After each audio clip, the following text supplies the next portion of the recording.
نبی پاک فرماتے ہیں میں بارگاہ خداوندی میں پہنچا، اللہ نے فرمایا ابھی میرے لیے کیا لائے ہو؟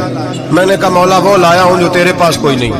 رب کریم کو سارا پتہ ہے، پھر بھی پوچھتا ہے محبوب میرے پاس کیا نہیں؟ فرمایا تیرے پاس عاجزی لے کے آیا ہوں، تجھ سے بڑا کوئی نہیں، تو کس کے آگے عاجزی کرے گا؟ سب سے بڑا تو ہے، میں عاجزی لایا ہوں۔ تو کہا بھی مانگ لے۔ او بھائی بچے بڑے پیارے ہوتے ہیں، لوگ جب ہاتھ اٹھاتے ہیں نا تو میں نے دیکھا ہے ماں باپ اپنے لیے بعد میں مانگتے ہیں، اولاد کے لیے، اور بالخصوص جو بیٹی ہوتی ہے نا بیٹی، او بھائیو میرا اور آپ کا پیار تو اور طرح کا ہے۔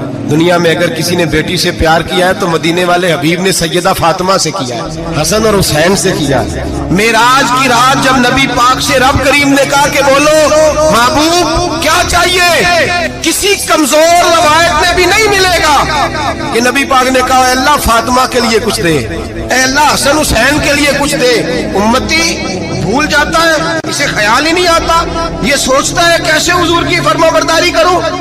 میرے نبی کریم علیہ السلام فرماتے ہیں جب رب نے پوچھا کہ ابھی کچھ مانگ لے، نہ حسن کی بات، نہ حسین کی بات، نہ فاطمہ کی بات، نہ علی کی بات، نہ ابو بکر، نہ عمر، نہ عثمان، نبی پاک نے کہا اللہ تو میرے ساتھ گناہگاروں کی بات کر، اے اللہ تو گناہگاروں کی بات کر، یہ بھول جائیں گے، پھٹک جائیں گے۔ تو رب کریم نے کہا محبوب میں تیرے ساتھ وعدہ کرتا ہوں تیری آدھی امت بغیر حساب کتاب جنت میں داخل کر دوں گا۔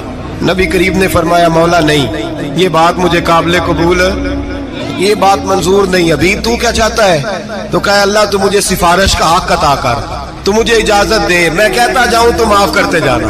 حضور کہہ سکتے تھے نا چلو آدھی بخشی گئی بھئی آدھی اچھے عمل کرے، فرمایا نہیں مجھے حق شفاعت دے۔ نبی پاک فرماتے ہیں میرے رب نے مجھے سفارش کا حق دیا ہے، میں قیامت میں سفارش کرتا جاؤں گا، اللہ میری امت کو جنت عطا کرتا جائے گا۔